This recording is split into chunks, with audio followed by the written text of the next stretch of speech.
Welcome to the Samuele Tini Show and our Oppenheimer Research Conference 2025 special with live and on-site conversation with African researchers and leaders turning science into solutions for biodiversity, climate resilience, and livelihoods. The conference is organized by Oppenheimer Generation Research and Conservation, one of Africa's leading independent organization for African-led science. This year's theme is Preserving Our Precious Planet. We will explore biodiversity loss, landscape ecology, climate, wildlife economies, and heritage with African scientists for Africa. I am your host, Samuele Tini. Welcome to another episode, discussion bringing the voices of African conservation. Today we are going to discuss an interesting theme and I'm really eager to learn more about it.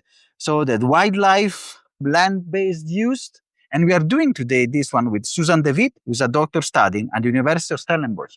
Susan, thank you so much for coming. And it's a really pleasure having you today. Thank you very much for entertaining this conversation.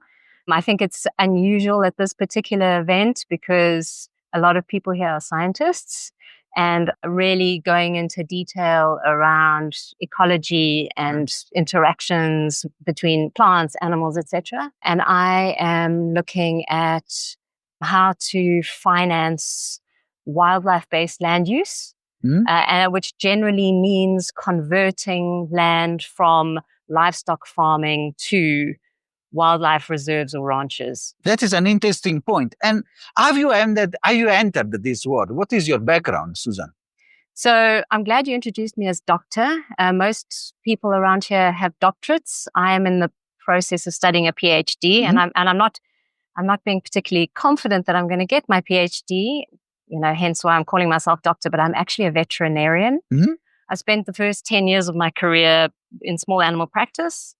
Decided that I want to move into development work, retrained, and now work in impact investing. I've worked across sectors for the last 10 years or so in innovative finance and wanted to just get more familiar with nature finance, conservation finance. And so my focus has been on wildlife because I see a tremendous opportunity in this region, the Southern Africa region, for this type of land use, improving biodiversity outcomes and also preserving ecosystem services. This is kind of our version of, afforestation in subtropical areas. This is the way that we improve those particular environmental outcomes. And if I may ask, can you define it a bit? And what is the business case for this transformation? So generally, when we talk about wildlife-based land use, you're talking about a handful of activities, and that is ebbing and flowing and increasing over time. But the basis is phototourism, hunting, breeding, and live sales of game animals, and meat production and processing. And the business case generally involves one or combination of those activities that generates an income from international clients, local clients, and local businesses. And generally that money is plowed back into the land to manage habitat, improve stock levels, improve genetic stock, etc. So, and then can you explain how it works in practice? So you are advocating a transition from livestock rather to just a land use or a coexistence of the two and the practices and where it can be done? Generally, what has happened in the existing wildlife ranches reserves to date is that prior to 50 years ago, livestock, cattle farming, sheep farming was the main activity on that land. In countries like Southern Africa, Namibia, those would have been a mix between private, communal, and state. Generally, in the other Southern African countries, there's more of a bent towards community and state land. But in most of those cases, there had been quite significant cattle and sheep subsidies. So, and And obviously there was a business model for those landholders being able to earn a living, feed their families, etc. And that made sense for them to start excluding wildlife from their land, which was competing with that land use. But over time, a couple of things happened. Those subsidies were removed, and governments in the region started to devolve wildlife user rights to private landholders and communities on that land. Okay. That meant that they were able to benefit directly from the revenue that was generated from the use of those animals. And so it was worth their while to allocate more of their land towards those multi-species systems. And I think what started to happen is they started to do it quite slowly. And so what you'd see was farmers generating revenue from, say, hunting the occasional wildebeest or buffalo, perhaps inviting international clients over.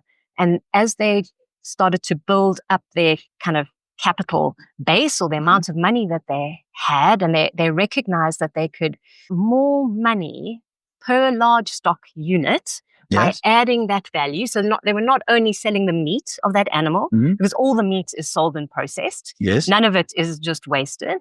But they could also add a fee that meant that they accommodated and entertained a client while that was happening. And so instead of earning, say, 100 Rand per calf that they were selling, they could earn 1,000 Rand. And that included the trophy, the meat, and, the experience. And so you started to see more land allocated to wild animals.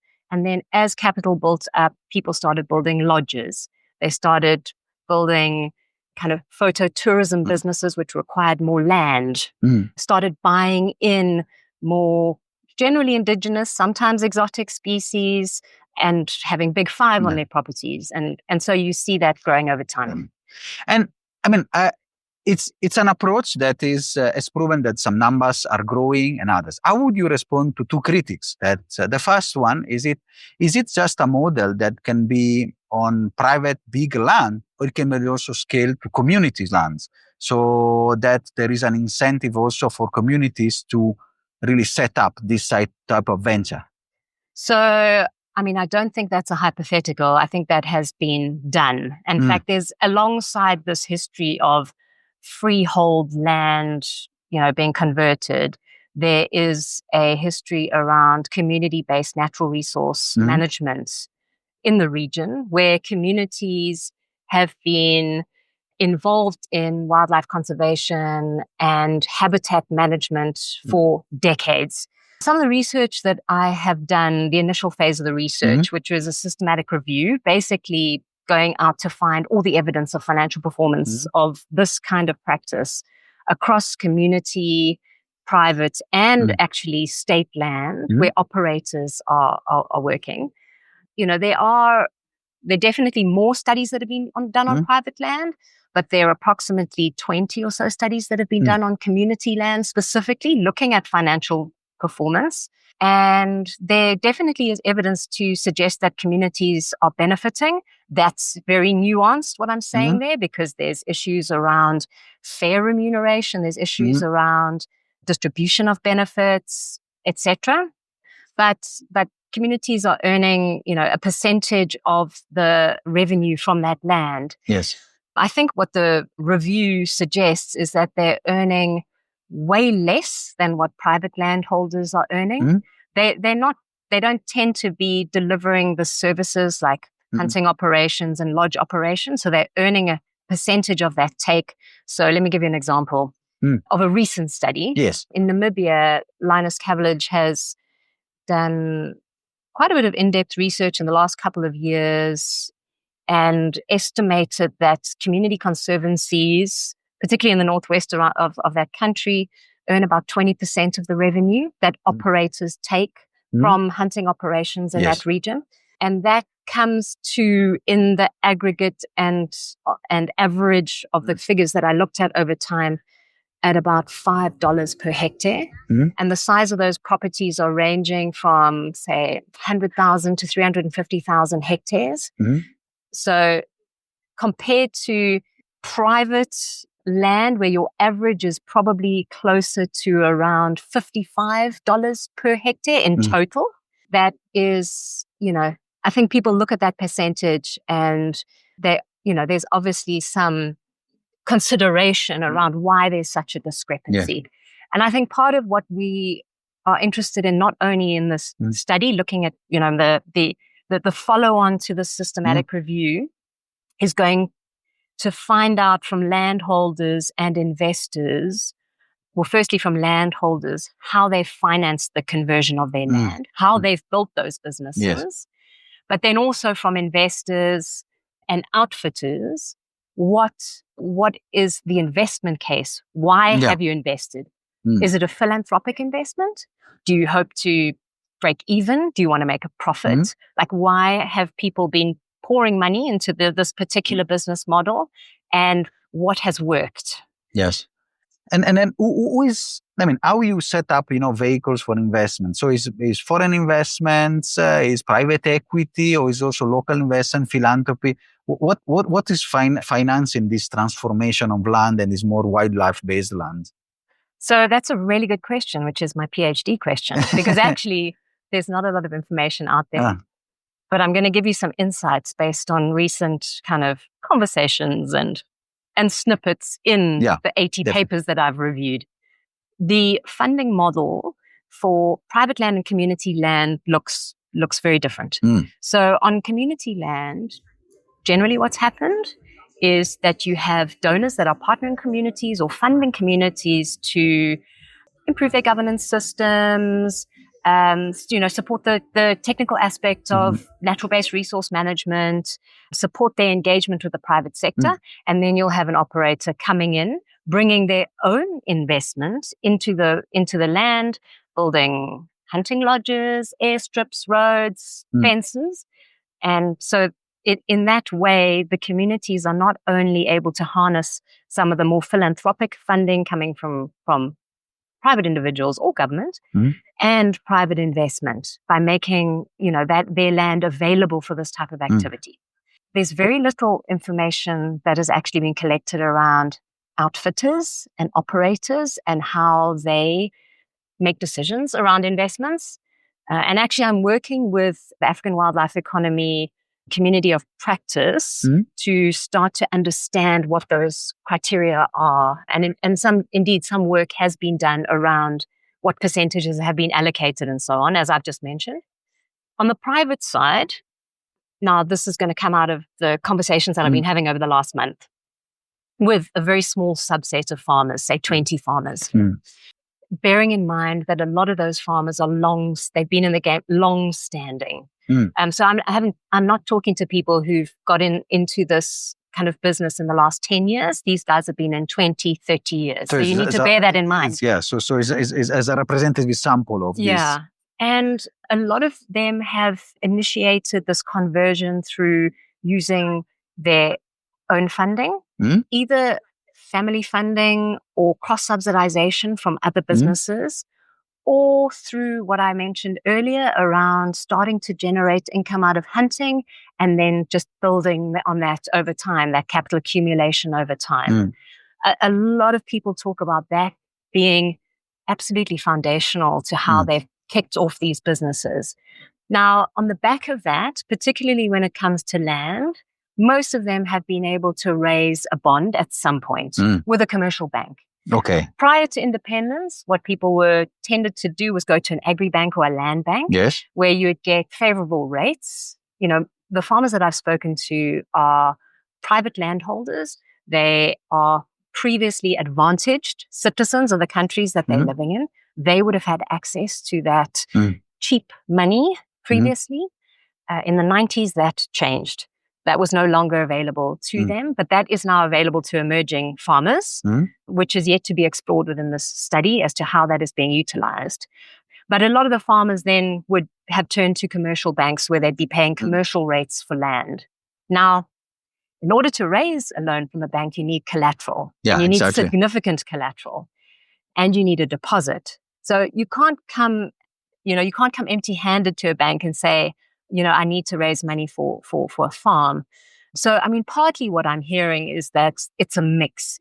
You have maybe inherited a piece of land, or you bought a small piece of land. You put that up for collateral to buy a new farm, or you take advantage of increasing market prices over a particular buoyant time in the market. You sell off a piece of land at a profit. You buy a bigger piece somewhere else. It's more traditional, let's say, debt rather than raising equity and private funds or others. So there have been some moments in the market trajectory where people have been able to raise equity.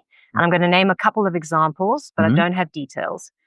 So in the kind of 2010 and up to 2018, when the live sales game market crashed in South Africa and Namibia, but more so in South Africa, during that kind of 10-year period, there was a significant interest in game as the prices were increasing quite crazily. And there was a lot of speculative investment that came in. So what I mean by that is that people who weren't the farmers themselves or the landholders themselves were looking at game as a very lucrative investment. So you were selling, say, where a Springbok ram might be worth R500,000 today, it might have been worth R1.5 million then.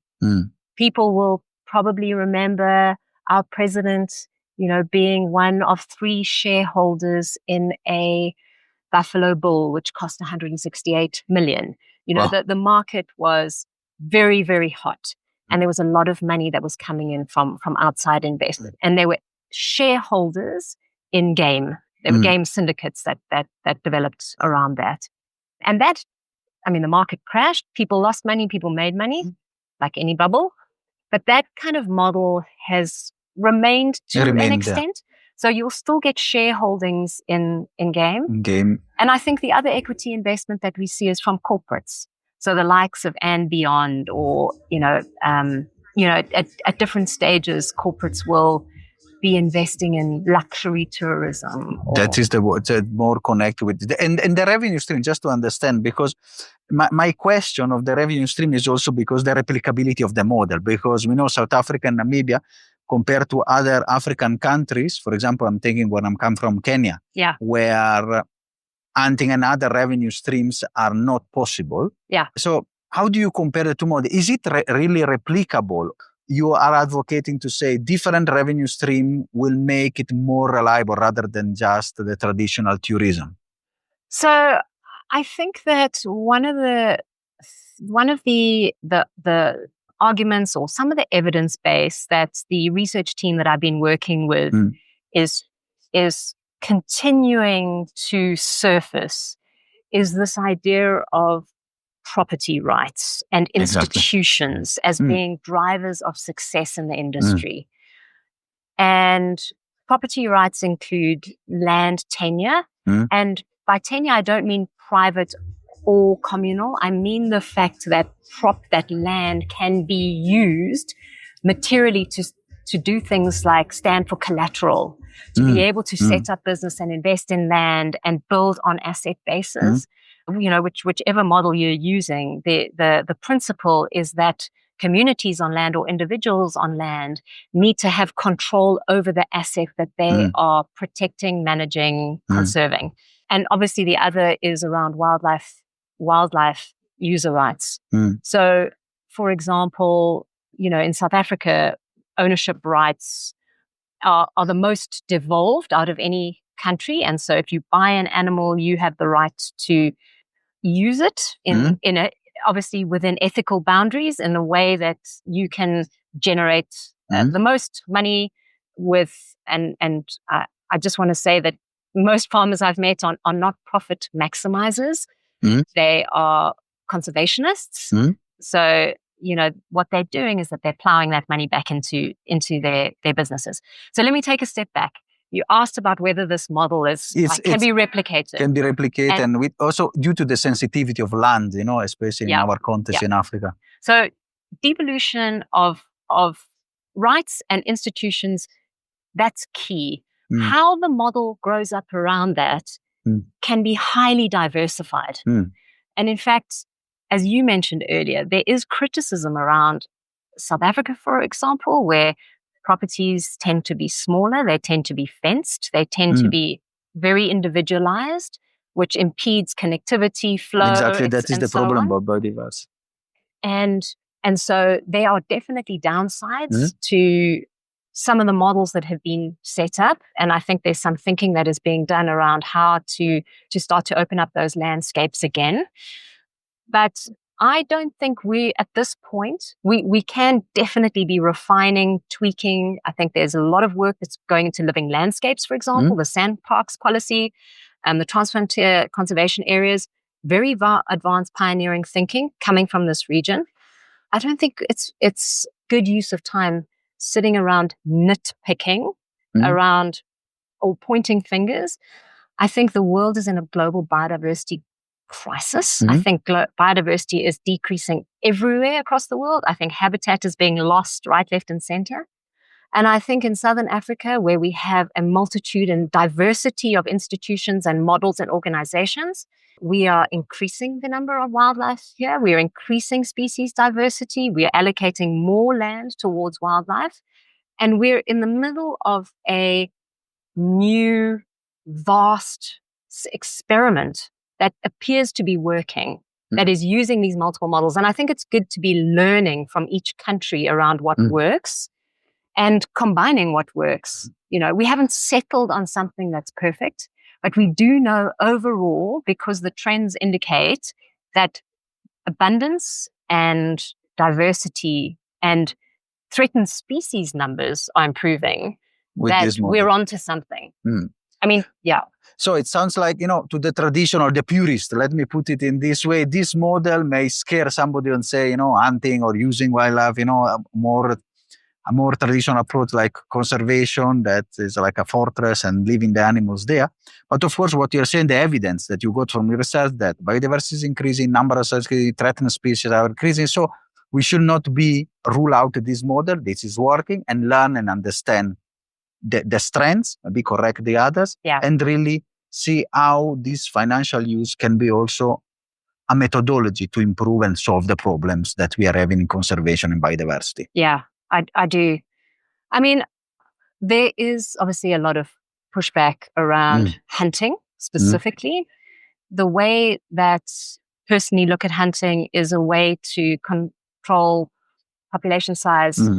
Animals are in fenced areas. They're not just completely open across landscapes.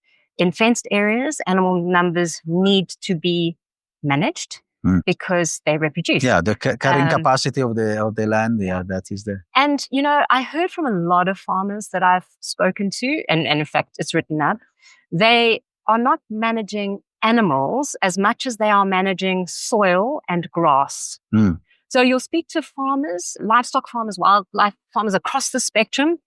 Basically, their aim is to maintain the health of the habitat, that whatever they are growing or herding, on their property that is generating income for them, they understand that the underlying health of their soil, water, grass is paramount to that. And what they're seeing is that multi-species ecosystems support that health. But if they overstock, then very quickly that land degrades, and then it's useless for decades. And so you have to manage numbers somehow, and either you are culling or you're hunting. So if you think of it as a management tool, maybe it dissipates some of the emotion around it. Yeah. I also want to say, like at a kind of maybe a bigger picture. Yes. As we're having these arguments and we're going back and forth and legislation is being created at CITES and so on, that, we're protecting this remnant of wildlife in this region. Communities are protecting this remnant. Private landholders are pouring their personal savings into this remnant. We must keep going. Yes. We're reaching so many tipping points now. There's a point I really think that, South Africa and Southern Africa really is a reservoir for the biodiversity across the continent, many of which has been shot out, poached out, diminished in many, many ways. But we're holding, and Southern and East Africa, we're holding the line. around these systems. And, we really have to just keep going, at least until populations start to kind of stabilize and start to decline, where there's not so much of a threat around, the habitat destruction and so on. Yeah. Thank you so much, Susan, for sharing this. I know it will spark conversation, but that is why we are here.